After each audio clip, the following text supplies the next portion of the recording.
மட்டும் நேற்று நாம் தியானித்த வண்ணமாக நமக்கு தேவன் அவைகளை தமது ஆவியினாலே வெளிப்படுத்தினார். எவைகளை? தேவனுடைய வார்த்தைகளை ஆவியானவர் நமக்கு வெளிப்படுத்துகிறவராக நேற்று நாம் தியானித்தோம்.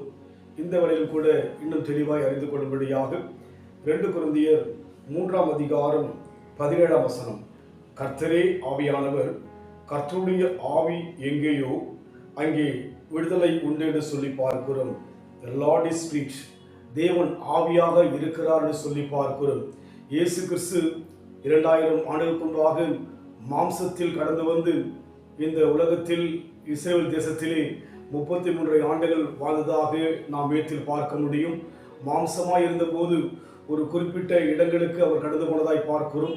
தூரமான மற்ற தூர தேசங்களுக்கு போகாதபடிக்கு அவர் இஸ்ரவேலுக்குள்ளாக இருந்ததாக பார்க்கிறோம். காரணம், தேவன் அன்றைக்கு மாம்சமாய் இருந்தார். ஆனால் அதற்கு பின்னால் பார்க்கின்ற போது அவர் ஆவியாக மாம்சமான தேவன் பரலோகத்துக்கு எடுத்துக்கொள்ளப்பட்ட பிற்பாடு ஆவியாக வெளிப்பட்டதாக பார்க்கிறோம். அதைத்தான் பவுல் சொல்கிறார், கர்த்தரே ஆவியானவர், கர்த்தருடைய ஆவி எங்கேயோ அங்கே விடுதலை உண்டு என்று சொல்லி பார்க்கிறோம். ஆம், அன்றைக்கு இயேசு கிறிஸ்து மாம்சமாக இருந்தபடியினாலே ஒரு குறிப்பிட்ட தேசத்தில் தான் அற்புதங்கள் அதிசயங்கள் நடந்தது. ஆனால் இன்றைக்கு தேவன் ஆவியாக இருக்கிறபடினாலே உலகமெங்கும் அதிசயங்கள் அற்புதங்கள் நடந்து கொண்டு வருகிறபடியினாலே ஆவியானவர் எங்கே இருக்கிறாரோ அங்கே விடுதலை உண்டு என்று சொல்லி பார்க்கிறோம். நம் வாழ்க்கையிலே தேவனை ஆவியாக விசுவாசிக்கின்ற போது, தேவனை ஆவியாக ஏற்றுக்கொள்கின்ற போது நம் வாழ்க்கையிலே விடுதலையை தேவன் கொடுக்க வல்லவராய் இருக்கிறார். நம் வாழ்க்கையிலே அந்த அனுபவத்தில் போக வேண்டும் என்று சொன்னால் இன்றைக்கு தேவனை ஆவியோடு ஸ்தோத்தரிக்க, ஆவியோடு துதிக்கும்படியாக ஒப்புக் கொடுக்க வேண்டும். காரணம், நம் தேவன் அன்றைக்கு பூமியிலே உலகத்தை உண்டாக்கின போது ஆவியாக இறங்கி உலகத்தில் இருக்கிற எல்லாவற்றையும் அவர் ஒழுங்குபடுத்ததாக பார்க்கிறோம். பூமியானது ஒழுங்கின்மையாக இருந்ததாய் பார்க்கிறோம். அதை ஒழுங்குபடுத்தி பிற்பாடு அந்த பூமிக்குரிய சகல விதமான ஒழுங்கையும் உண்டாக்கி நம் வாழ்க்கையிலே அதை கொடுத்திருக்கிற உலகத்தில். அதனால் தேவன் ஆவியாக இருப்பதை நாம் 100க்கு 100 விசுவாசிக்க வேண்டும். அந்த விசுவாசமானது நம் வாழ்க்கையிலே விடுதலையை கொடுக்கும். தெளிவாய் சொல்லப்படுகிறது, கர்த்தருடைய ஆவி எங்கேயோ அங்கே விடுதலை உண்டு.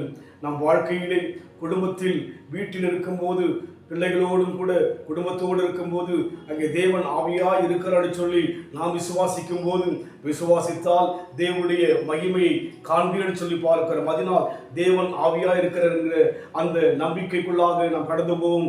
தேவன் நம்மை உயர்த்த இன்றைக்கும் ஜீவனுள்ளவராய் இருக்கிறார். பரிசுத்த ஆவியானவரை பரிசுத்த பாதையில் நடத்திடுவார். பரிசுத்த ஆவியானவரை பரிசுத்த பாதையில் நடத்திடுவார். கிருபையிலே வளர்ந்திடுவோம், வரங்களை நாடிடுவோம். கிருபையிலே வளர்ந்திடுவோம், வரங்களை நாடிடுவோம். விசுவாசியே நீ பதறாதே, விசுவாசியே நீ கலங்காதே, விசுவாசத்தால் நீதிமான் என்றும் பிழைப்பான். ஆவியானவர் எங்கு உண்டோ அங்கு விடுதலை உண்டு என்று பார்க்கிறோம். உங்கள் குடும்பத்தில் தேவன் ஆவியாக இருப்பதாக விசுவாசியுங்கள். நம் மத்தியிலே தேவன் ஆவியாக இருப்பதாக நம்புவோம். அந்த நம்பிக்கை நமக்கு விடுதலையை கொடுக்கும், வெற்றியை கொடுக்கும், சுகத்தை கொடுக்கும், அற்புதத்தை நம் வாழ்க்கையிலே காண செய்யும். அன்பின் ஆண்டவரே, அன்றைக்கு நீர் மாம்சமாக உலகத்தில் வந்தீர். இது கடந்து போன பிற்பாடு ஆவியானவரை அனுப்பினபடியினாலே ஆவியானவர் எங்கள் வாழ்க்கையில் இருப்பதை நாங்கள் விசுவாசிக்கின்றோம். அதன் மூலமாக நாங்கள் அநேக கட்டுகள், அநேக பிரச்சனை விடுதலை ஆகும் என்று நாங்கள் நம்புகிறோம் ஐயா. நிச்சயமாகவே எங்கள் தேவன் ஆவியாய் இருப்பதை நாங்கள் ஒருமித்து நம்புகிறோம். அந்த அனுபவத்தில் இன்னும் ஆழமாய் போக எங்களுக்கு உதவி செய்யும்.